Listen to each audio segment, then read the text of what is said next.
Hey guys, welcome back to my channel. If you're new here, I'm Toni and I'm a homeschooling mom to 4 kids.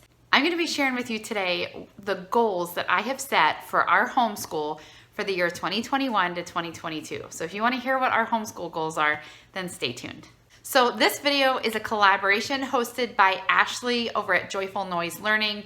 She is so fun and awesome, and I have collaborated with her before, and I love her channel, and she's a super awesome, fun homeschool mom. There's also going to be a ton of other homeschool moms in this collaboration, so make sure you check out the link below. I will put it in the description box. Go listen to what all these moms' homeschool goals are, because I bet they're going to be very different. We all have different styles of learning. We all have different ages and different just goals in our families, in our homeschool. So I think it's gonna be really cool to hear all these moms' different ideas and what they plan to do for the next school year. So make sure you check out that link in the description box below after you are done watching my video. So let's get into my goals. All right, I don't have a ton of goals, but I did set 7 goals because, well, 7 is the number of completion, right, for the Bible? And I don't think it's a lucky number. I don't know.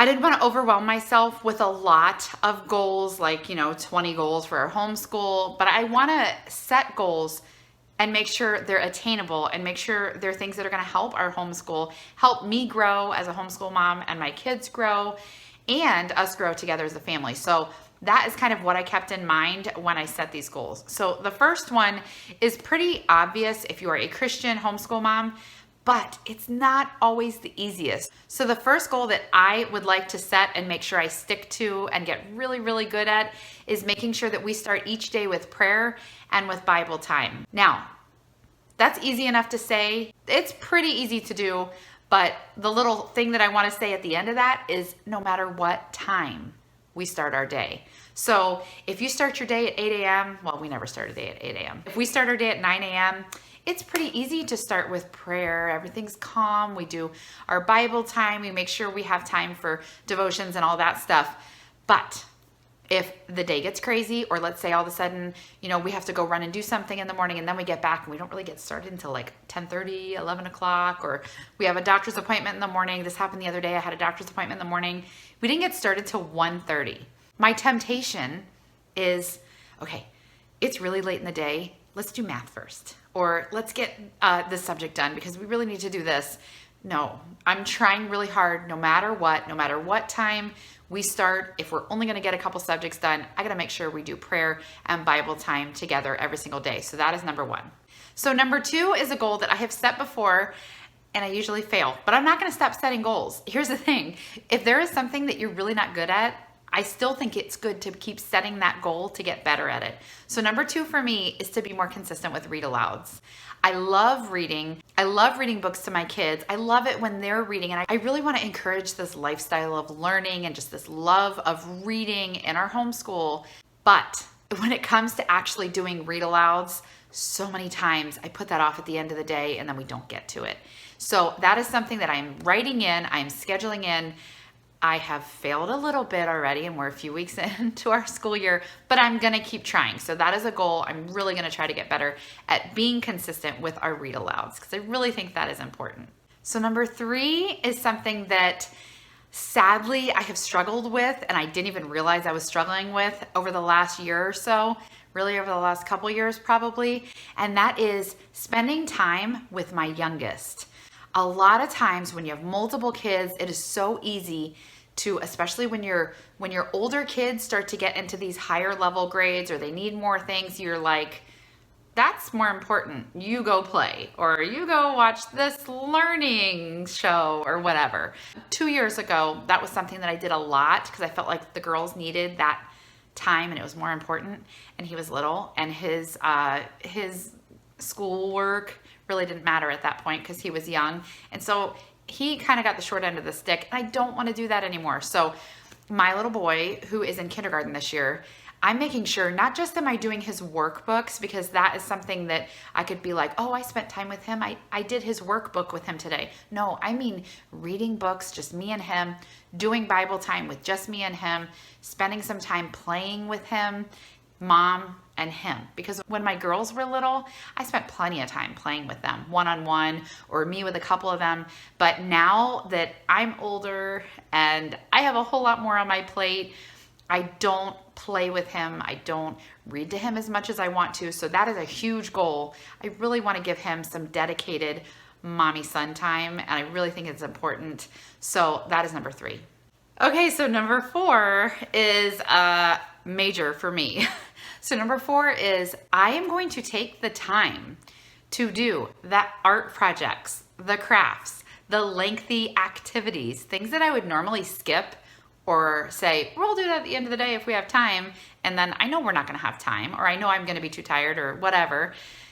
A lot of times we don't do the fun stuff, and I wanna get better at doing fun stuff. So we started off strong this year, the first day of school. I shared this in my video of why we stopped doing school, so I will link that in the description box below, but I showed what we did on our first week of school, our first day of school. We did 2 different activities that were very time consuming, and it did make our day a little bit longer, but it was so fun. They learned so much. I really think it's important. So I'm not saying I'm doing an art project every single day. I'm not going to, but we're going to do it more often, a couple times a week, at least once a week, an art project. And this is not for art. This is for like an art project or a craft for history, or for one of the subjects that it ties it in with, because they're doing art separately from this. So I just want to make sure they're doing the fun stuff, or the activities that are more discussion and things like that, that sometimes it's easy to say, we don't really have time for that today. Let's just move on to the questions. I want to make sure that we do that fun stuff. So that is number 4. So number 5, my goal for number 5 is to have a more relaxed flow to our day, to make sure that I am not stressing myself out and stressing everybody else out by making sure, saying, we got to do this, we got to do this, you got to finish this so that we can move on to the next subject. And I feel like it's so easy to fall into that, like, stress everybody out kind of attitude, even unintentionally. I don't mean to do that, but I do. I always have in my head, oh, we got to finish by this time, or oh, we need to hurry up and do this. I want to try really hard to just have this flow to our day and make sure that we're just going from thing to thing. We're doing the fun stuff. We're doing the things that we need to do. And if we don't get stuff done, it's not the end of the world. There's always tomorrow, right? So even if you don't get math done, like, your school year is not completely over if you miss a day of math. So I just want to get in my head that it's okay to just take our time, finish. I'm going to try to just have a cutoff at the end of the day, but I really want to have just this nice, easy flow to our day. And I really think that's going to take all the stress off of me, the stress off of them, and just make our homeschool family just a little bit more at ease. And that is just such an important goal, and I hope I can do it. So number 6 is just something that I majorly struggle with.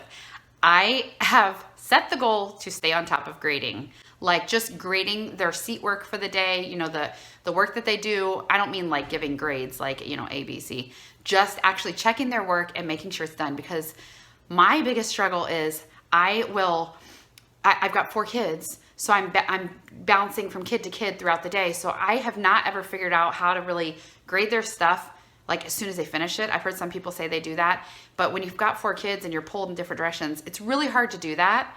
And so a lot of times I say, I'll grade at the end of the day. Well, when the day's over, I'm exhausted and it's time to make dinner. So then I tell myself, I'll grade it tonight once everybody's in bed. Guess what? I'm even extra exhausted by then, and I don't want to even think about school. So then I don't pull stuff out, and then tomorrow rolls around and my kids say, Mom, you didn't grade my math, or you didn't grade my reading, or whatever.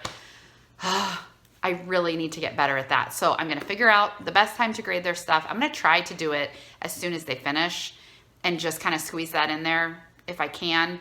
But I've got to figure this out. So that is a major goal, is to just stay on top of their grading.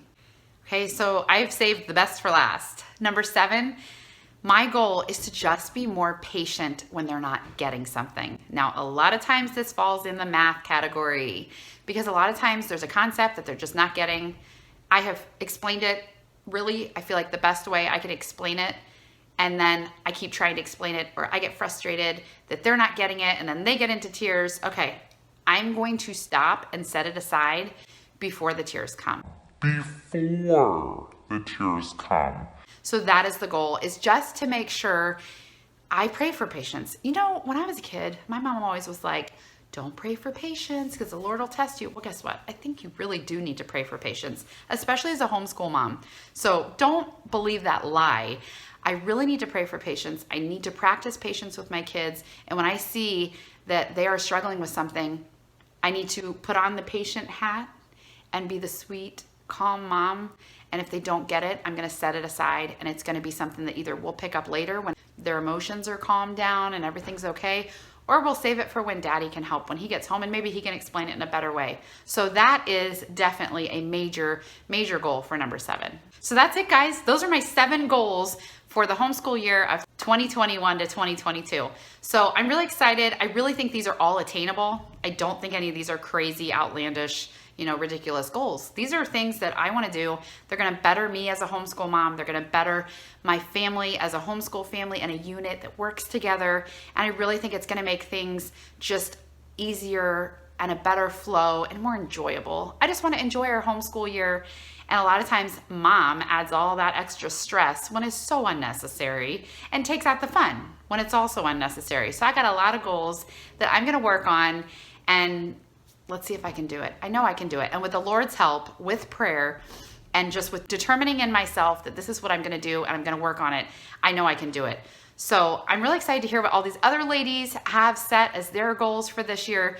So don't forget to check out the playlist below and check out Ashley's channel, because I'm sure she just always has so much wisdom and she's so fun, and I can't wait to hear what her goals are. So I hope you guys enjoyed this video. If you liked this, please give me a thumbs up. And if you have any questions or comments or anything, make sure you leave them in the comments box below. I love hearing from you guys.